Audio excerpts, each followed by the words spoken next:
Okay, good afternoon and welcome. Today is the 10th of May 2018.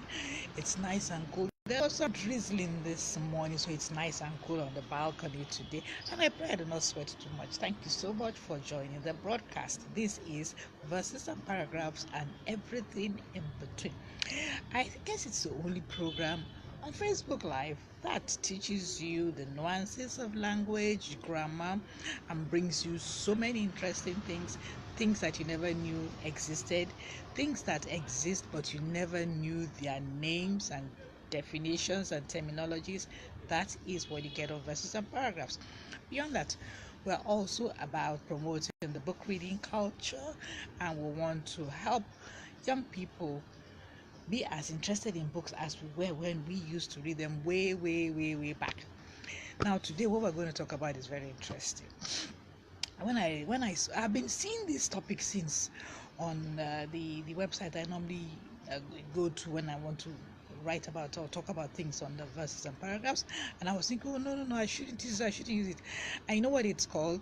Hi, Eloho, my kid sister is watching all the way from Edinburgh. Thank you so much for joining our live broadcast. Now today we're going to be talking about insults from way back. Now, when talking about insults, when I consider the kind of insults that I wrote about, we're going to be talking about, I thought about the ones we have here in Nigeria. For instance, you have E.T. What does E.T. mean? Or E.T. Boribo. You have some very funny kind of insults in Nigeria. And then, of course, hi, Eloho.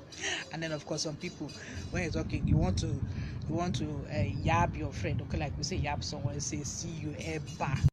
Eba is Gary now. Some people call you Ogbolo, Mumu. The one that makes me laugh. Some say Olodo.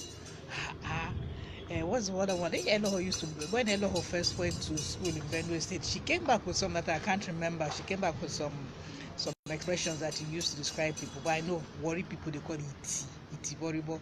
Some will say mumu. Yoruba will say olodo. And then recently, some people now call you eba. See as you behave like ogbolo. Ogbolo is soup. Eba is gari. But hey, if you listen, yes, it's funny. If you hear this one, if I actually put it up on Facebook this morning, I put up one, the very first one I'm going to talk about, and people, of course, are already giving the Nigerian equivalent of that one. So now, let's hop in the time machine and head back a couple of 100 years and check out some words and phrases which are out of place now, but way back then they got your attention. Now, first one is gobamush. And I'll spell them now, but I'll be putting them up on my Facebook page later on, but I just listen to them. Gobamush is spelled Gobermouch. Hello, Steve Abraham. Thank you for joining our live broadcast. Now, gobamush is an old Irish term for someone who likes to meddle in other people's business. Simply put, a busybody. I put up gobamush on my Facebook page and people have been saying busybody, tatafo. And what's the other one somebody called again? Amebo. But that's what it used to be called way back then. Yes, Steve, long time. Gobamush. Now the next one is nashnab. And nashnab is spelled Gnashnab. Hi, Femi Ajibode, old school master. Thank you for joining our live broadcast all the way from Lagos. Today we're talking about insults from way back. Oh, and my brother, the Professor Ifo Amata, is watching from Asaba. Ifo, thanks for joining our live broadcast. Today we're talking about insults from way back. And when I started off, I talked about some of these funny insults we have here in Nigeria, like you have iti boribo, mumu. Some will say olodo. Some, in fact, I've had friends call me ogbolo. See as they behave like a bar. They do like a bar. That's what came to my mind when I looked at these insults that I'm reading out already. So the first one is gobamush. Gobamush, and it's an old Irish term for someone who likes to meddle in other people's businesses. Simply put, a busybody.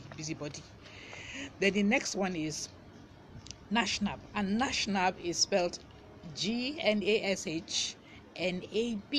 I'll be putting them up later on my Facebook page. Nashnab, and it's an 18th century Northern English word meaning someone who just complains all the time.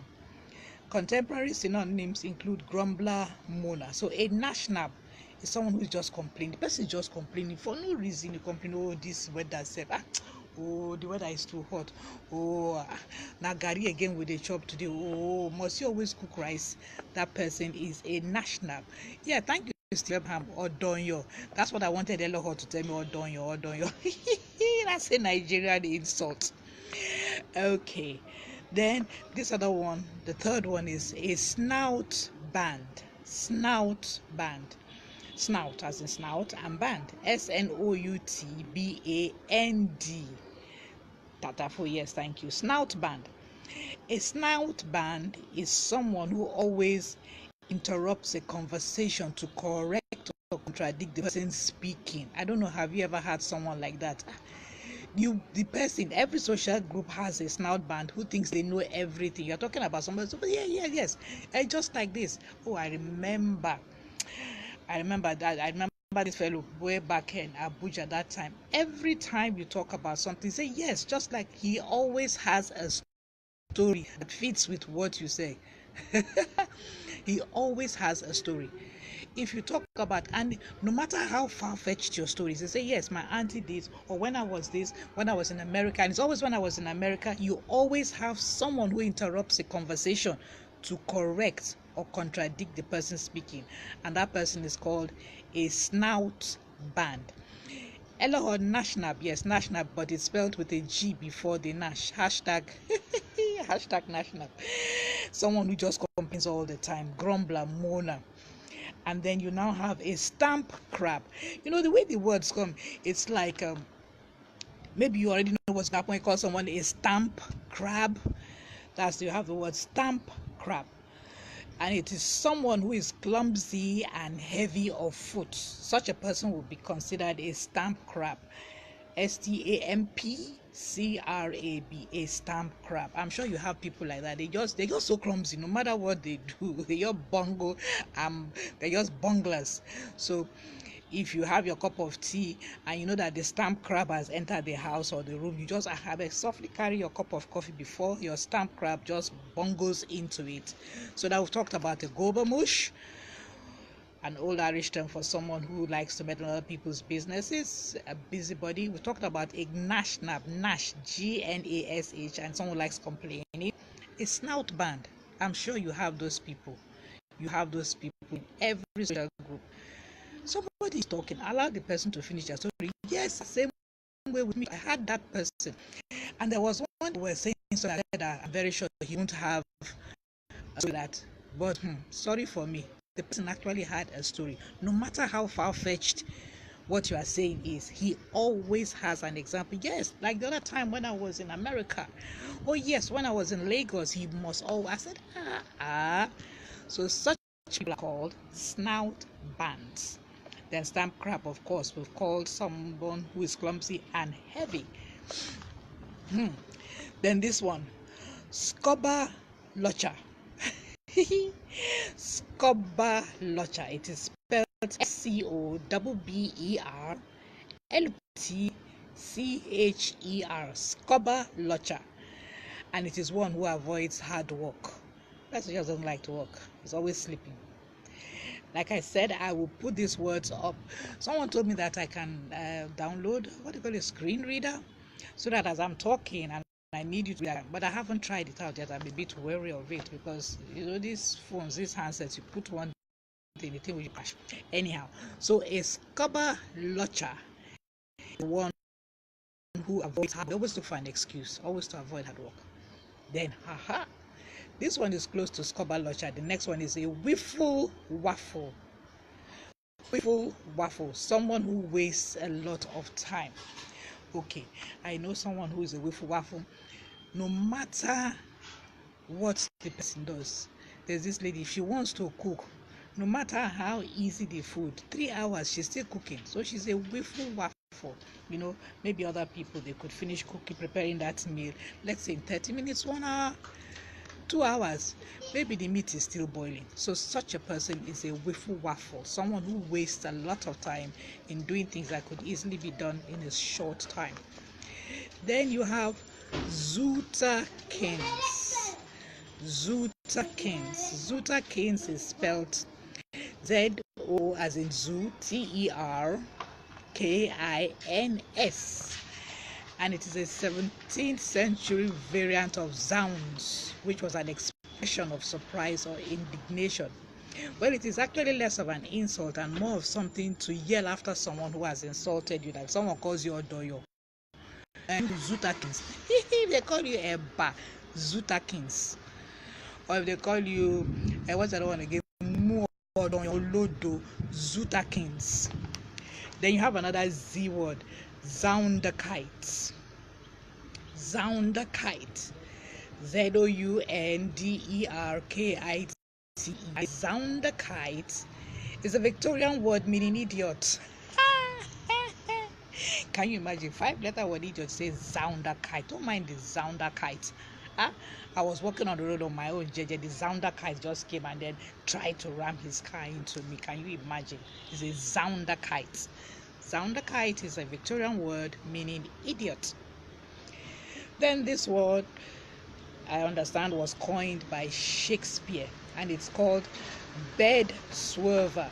Bed swerver, and it is spelled BEDSWERVER.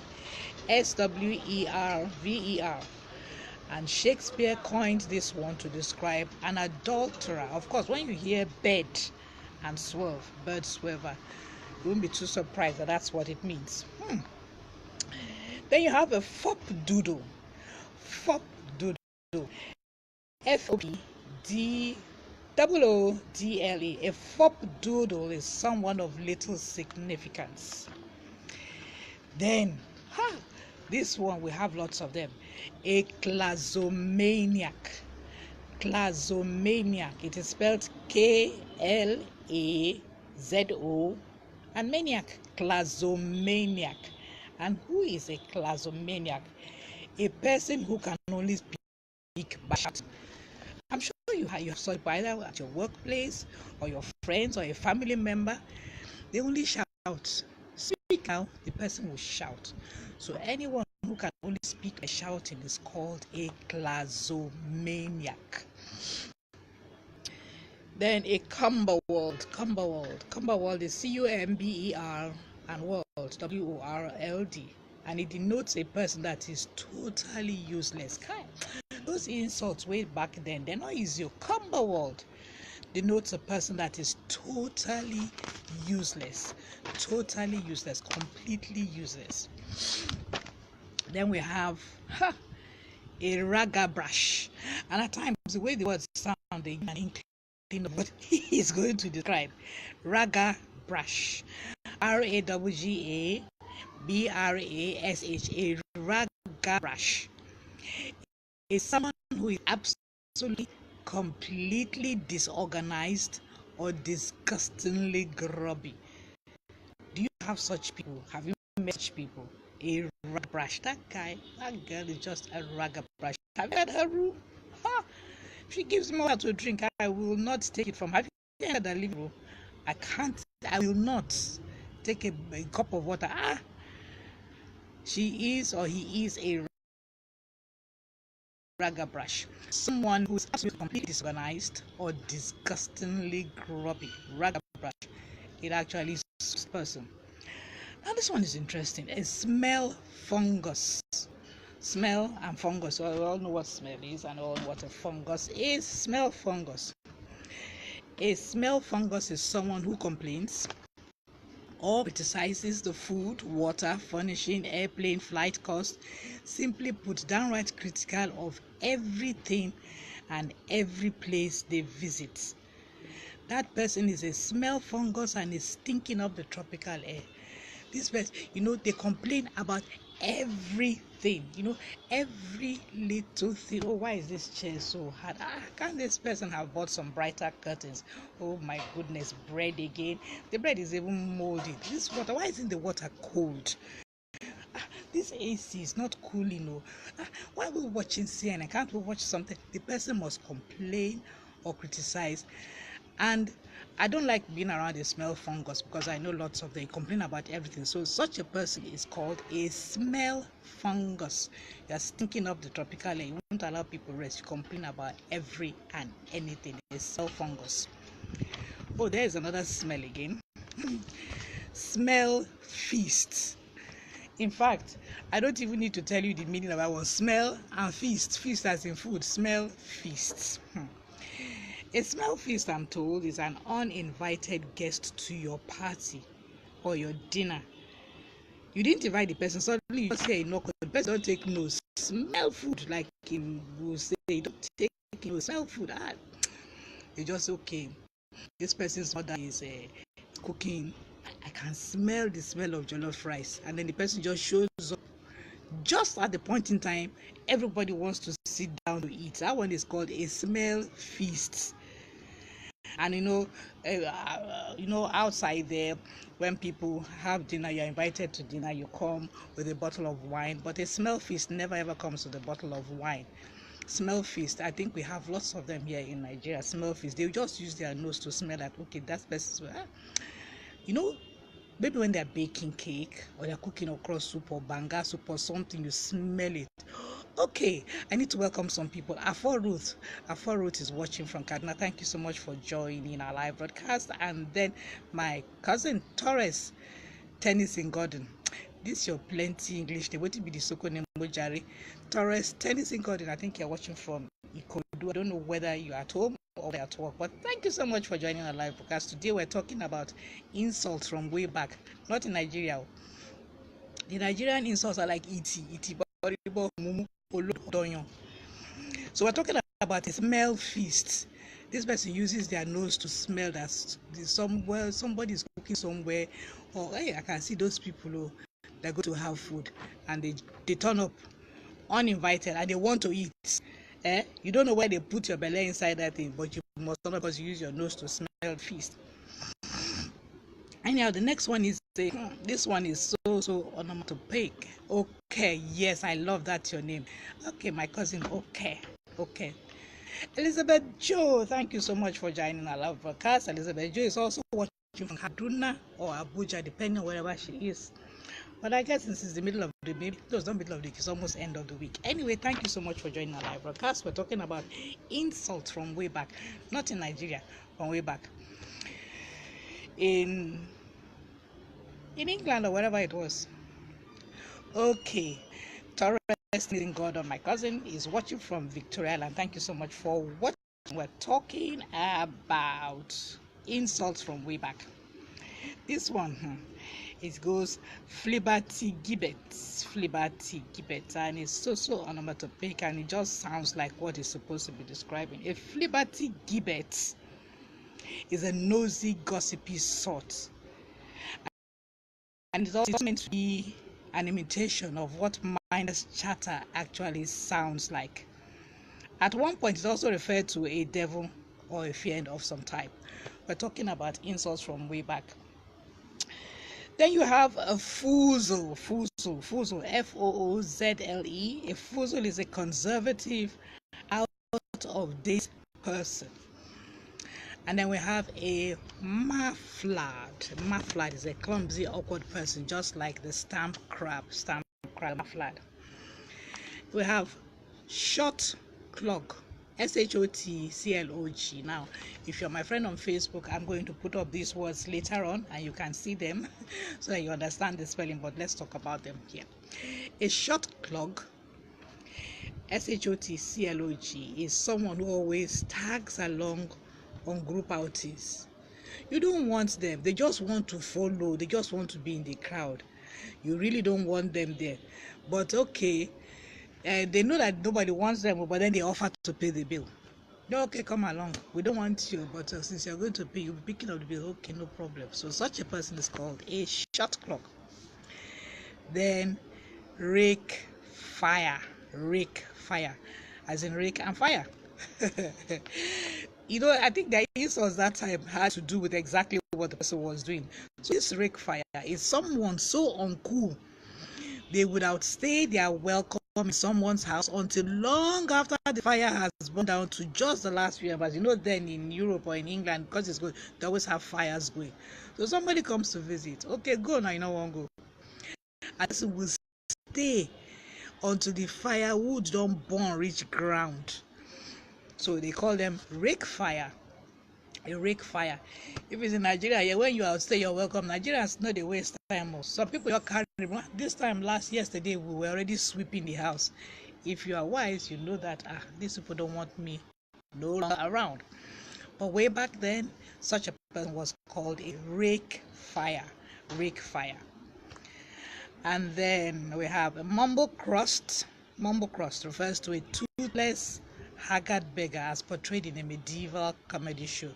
All these different things, they just give them one kind of little, it's called a mumble crust. And then finally, is that the last one? Yeah, it is. Muck spout. Muck spout. MUCKSPOUT. A muck spout. Someone who simply curses too much.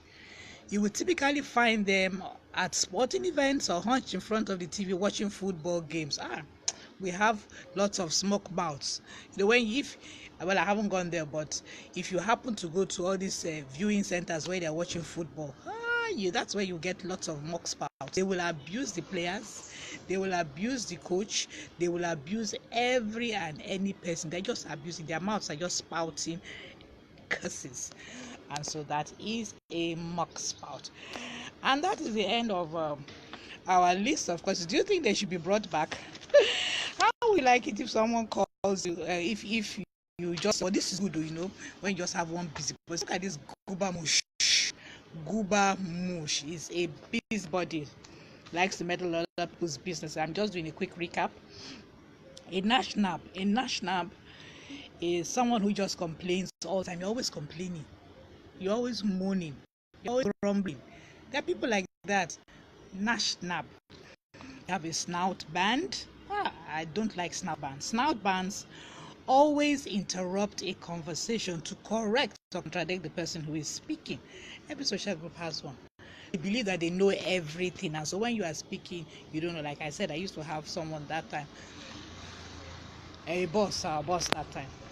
Anything you say, he must have to. So yes, my sister, even if it had to do with someone died, yes, my sister, that's the way my sister died, or my uncle, or my father, or something happened to your car. So you also have a snout band. Then a stamp crab, someone who is clumsy. A scuba lurcher, one who avoids hard work. Rosemary Dibia Gabana, thank you so much for joining our broadcast. What are you wowing at? I wonder what you're wowing at. Then a wiffle waffle is someone who wastes a lot of time. A zootakins is less of an insult and more of something to yell after someone who has insulted. So if somebody calls you Itiboy, you call you too zootakins. I was talking about the Nigerian insults that we have. We have iti.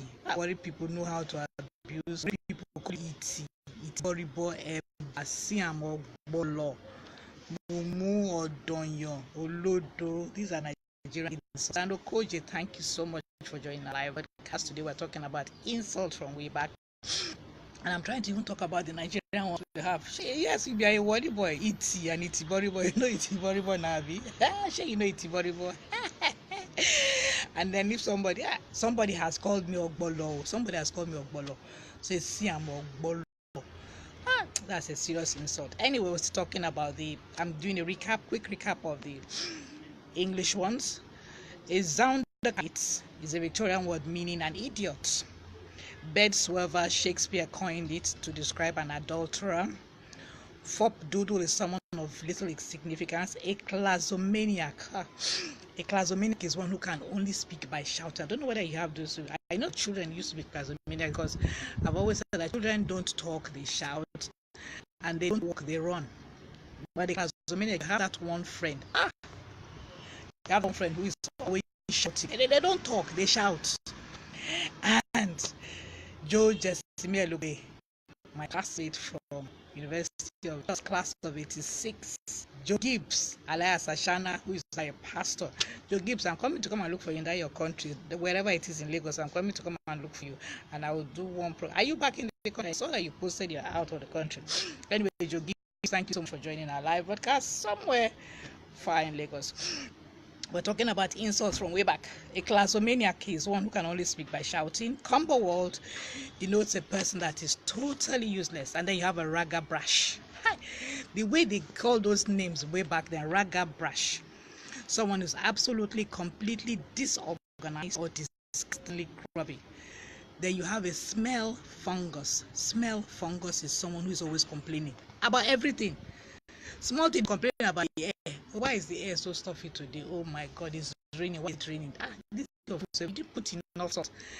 Why are they showing this one? I thought that NTA should be showing something. They are always complaining about everything or everywhere. They are this aeroplane, this air hostesses. Why can't they put on a better dress? Is this food? Must they only give us chin on this piece, airpiece or whatever they call it? What's the other one? Arik. They're always complaining. So that person is the smell fungus and is thinking of the tropical air. Then also a smell feast. Smell feast. We have lots of them. They will just smell that somebody is cooking and show up uninvited. They didn't invite them. They show up. Smell feast. They use their nose to smell a feast. Then Flibberty Gibbets is a nosy, gossipy sort. And it at one point also referred to a devil. Then a Fuzu is a conservative, out-of-date person. A Mufflad is a clumsy, awkward person like a stamp crab. Short clog, someone who always tags along on group outings. He was not invited, but he goes and then ends up paying because he just wants to belong. Yeah, I don't know. Hey, Joe Gibbs. My friend Joe Gibbs is asking what are we going to do about my sweating galore. Nothing, I'll just keep on using my racing. And it's cool on the balcony because the weather is cool. It was it drizzled in the morning right now. It's cool, but I'm sweating. I'm talking now. Anyhow, then a rake fire is someone so uncool they would outstay their welcome in somebody's house until the fire has burned down to just the last few embers. Remember abroad they always light fires. Joe Gibbs is playing. They light fires, and then a rake fire is somebody who goes to somebody's house. Instead of you to go, everybody has gone, you are still there. The owner of the house does not put more firewood. You are staying there until the fire burns down. And then a mock spout is someone who curses too much. We have people like that. They are watching either football, basketball, or something. I think you have them at all these viewing centers, and they're abusing everyone from the players to goalkeeper to the referee to even people watching. Everything, they just are cursing. And that, my dear friend, is the end of our insults. We should bring back those insults. Do you think we should have those insults here in Nigeria? If you're my friend on Facebook, I'll be putting up the words on Facebook. Now, our word of the day is hypocrism. Hypocrism. Hypocrism is a noun, and it is spelled HYPOCORISM. I'm going to hold it up for you to see. Hypocrism. Hypocrism. Just a minute. Here we go. Hypocrism. Okay, my only need to. Okay, there it goes. Okay, my hand is on your way. Hypocrism. Now, hypocrism is a nickname that shows affection or closeness, like a pet name. I think Sweetie Pie would be a hypocrism. Sweetie Pie, darling, honey, sugar buns, sugar. Some people say sugar, some say love, some say dear. So hypocrism is a noun. And it is practice of using a pet name. Some people just use pet names. And then hypocrism could also be the use of forms of speech which are imitative of baby talk, especially by an adult, like say goo goo gaga gigi when you're making that kind of thing. But basically, a hypocrism is a nickname that shows affection or closeness or a pet name. It was first recorded in 1840 to 1850. And hypochorism is from the Greek word hypocharisma, meaning pet name. Derivatives of hypochorism, you have hypochoristic, which is an adjective. That name is hypochoristic, or hypochoristically, and that's an adverb. So our word of the day is hypochorism. It's a noun and it means a nickname that shows affection or closeness. So what is your hypochorism for your sister, your brother, your daughter, your son, your husband, your wife, your friend? What is the hypochorism you use? And our quotable quotes, we're still on talking about libraries. We're talking about libraries. Remember that this program is designed to also encourage the young people of the day read a lot. And we are trying to make books to one of the special schools here in Lagos. The special school, a special school for hearing and hearing impaired children. We're trying to donate books to the library. The principal is trying to bring back the book reading culture. I was there the other day. One podcast from that school. So a quotable quote today is, as a child, my number one best friend was the librarian in my grade school. I actually believed all those books belonged to her. And this quote is made by Irma Bombeck. She was an American humorist who achieved great popularity for her newspaper column that described suburban home life from the mid-1960s until the late 1900s. She also published 15 books, most of which became bestsellers. So, if someone way back then could say that as a child, her number one best friend was the librarian in her grade school, I think we should try and encourage our Nigerian children to make friends with the library and the librarian. So I'd like you to join me in this quest. Already we're having books from the Cream Library, and I'm going to have my broadcast from the Cream Library next week when we collect the books that we're going to be taking to this government special school here in Surulere. Gladys Uzeze Wusukubuwe, thank you so much for joining our live broadcast, even though we are about leaving. Now, if you joined our live broadcast late, you can watch it later on Facebook. Failing that, you go to my YouTube channel, and on my YouTube channel, when you go to YouTube, you type by the Rumena Matter. You see my YouTube channel, subscribe, and you can watch this and many other interesting episodes. Thank you so much, everybody, for joining the live broadcast from America, from Abuja, from Kaduna, from Asaba, from Lagos here, and from some other places I don't know. Okay, my sister joined from Edinburgh. Thank you so much for joining the live broadcast. Let's do this again tomorrow. Thank you, God bless, and thank you for helping promote my program. Okay there, bye-bye.